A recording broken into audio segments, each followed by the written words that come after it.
Good morning students. आज आपको 7वीं कक्षा की हिंदी की बुक पढ़ाने जा रहा हूँ।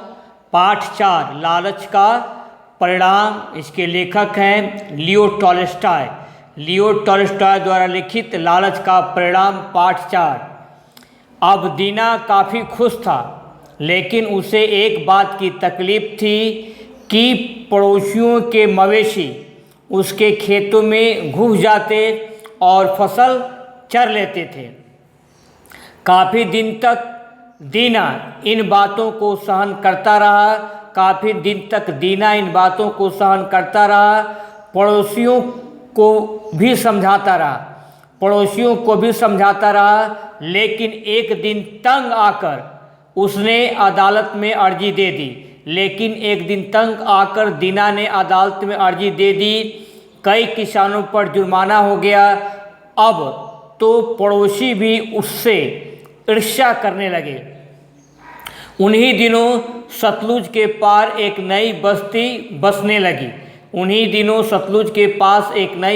बसने लगी। वहाँ जाने वाले प्रत्येक व्यक्ति को 20 एकड़ ज़मीन मुफ्त में मिल रही थी। यह खबर जब दीना के कानों तक पहुँची तो उसने सोचा, मेरे पड़ोसी मुझे परेशान करते हैं, अगर मैं भी वहाँ ज़मीन ले लूँ तो ठीक रहेगा।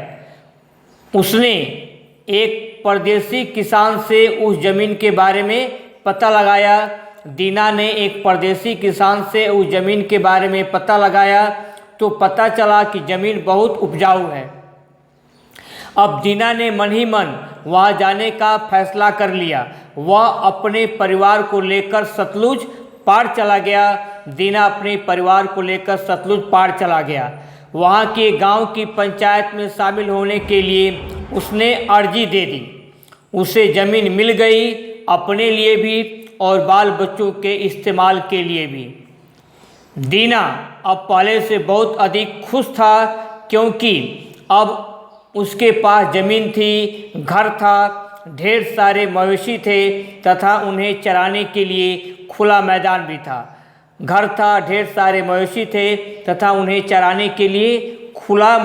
भी था। कुछ दिन तक तो सब ठीक चलता रहा। वह अपने घर परिवार और मवेशियों से संतुष्ट था। लेकिन धीरे धीरे दीना की इच्छा बढ़ने लगी। अब उसे अपनी ज़मीन कम लगने लगी। दीना की इच्छा बढ़ने लगी और अब उसे अपनी ज़मीन कम लगने लगी। एक दिन की बात है, एक सौदागर वहाँ आया। अपने घोड़े के चारे पानी के लिए थोड़ी देर वहाँ ठहरा। बातों ही बातों में उसने दीना को बताया कि वह नदी के पार से आ रहा है। सौदागर ने दीना को बताया कि वह नदी के पार से आ रहा है। वहाँ इतनी अधिक ज़मीन है कि महीने चलते रहो फिर भी नाप न पाओ। यह सुनकर दीना ने मन ही मन निश्चय किया कि मुझे वहाँ जाकर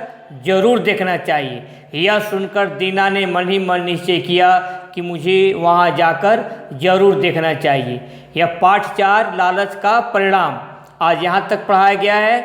अब आप अपनी कॉपी खोलेंगे और कॉपी के ऊपर क्या लिखना है? लालच का परिणाम पाठ 4। आज की तारीख डाल लेंगे सितंबर 15, 2020। पाठ 4 लालच का परिणाम क निम्नलिखित प्रश्नों के उत्तर दीजिए। प्रश्न 1, दीना को किस बात की तकलीफ थी? प्रश्नवाचक चिन्ह। उत्तर, दीना को तकलीफ थी कि पड़ोसियों के मवेशी उसके खेतों में घुस जाते थे और फसलें चर लेते थे। खड़े पाई आप डेट डाल लें, पाठ 4 लिख लें, लालच का परिणाम प्रश्न लिख करके ये सब लिखते हुए आपको यहाँ तक लिखना है। मैं रुक रहा हूँ।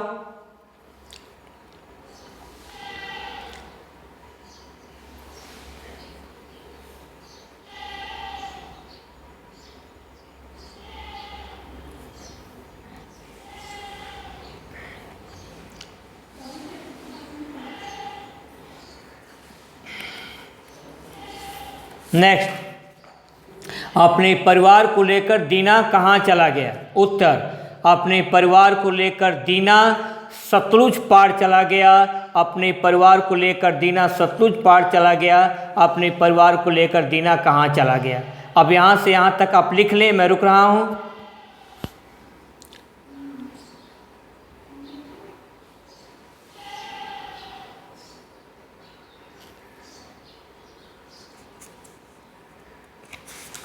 नेक्स्ट, प्रश्न 3, दीना अब पहले से अधिक खुश क्यों था? दीना अब पहले से अधिक खुश क्यों था? उत्तर, दीना अब पहले से अधिक खुश था क्योंकि अब उसके पास ज़मीन थी, कौमा, घर था, ढेर सारे मवेशी थे तथा उन्हें चराने के लिए खुला मैदान भी था। यहाँ से यहाँ तक आप लिख लें, मैं रुक रहा हूँ।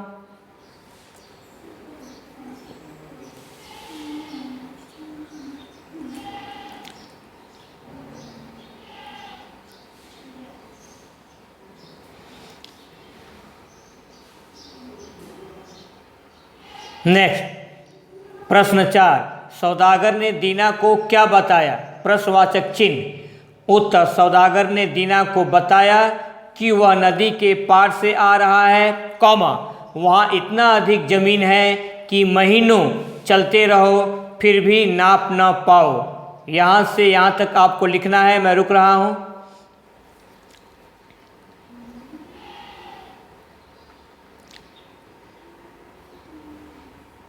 नेक्स्ट, प्रश्न 4,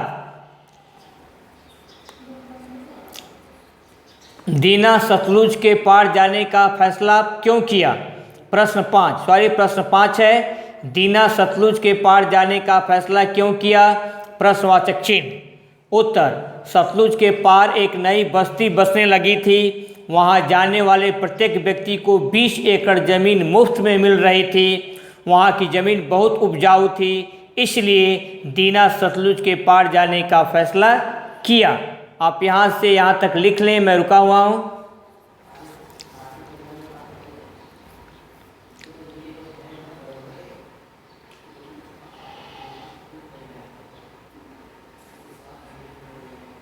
नेक्स्ट, आगे बढ़ा जाए। ख, निम्नलिखित कथनों के लिए सही या गलत का निशान लगाइए। 1, पड़ोसियों के मवेशी दीना के खेतों में घुसकर फसलें चर लेते थे। ये कथन आपका सही है। दूसरा, पड़ोसियों से तंग आकर दीना ने पंचायत में अर्जी दे दी। ये कथन आपका गलत है। यहाँ से आप यहाँ तक लिख लें, मैं रुका हुआ हूँ।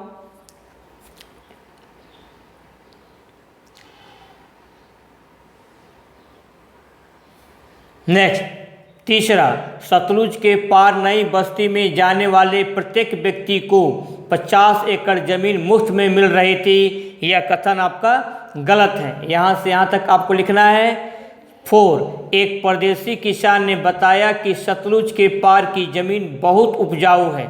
एक परदेसी किसान ने बताया कि सतलुज के पार की ज़मीन बहुत उपजाऊ है, खड़ी पाई। ये कथन आपका सही है। तो आप यहाँ से यहाँ तक लिख लें, मैं रुका हुआ हूँ।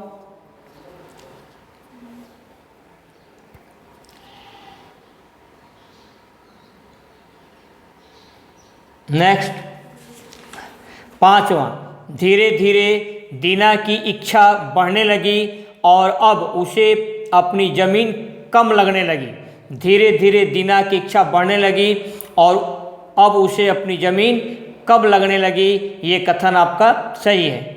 6, छठवां, सौदागर की बात सुनकर दीना मन ही मन नदी के पार जाने का निश्चय किया, खड़ी पाई। यह भी कथन आपका सही है।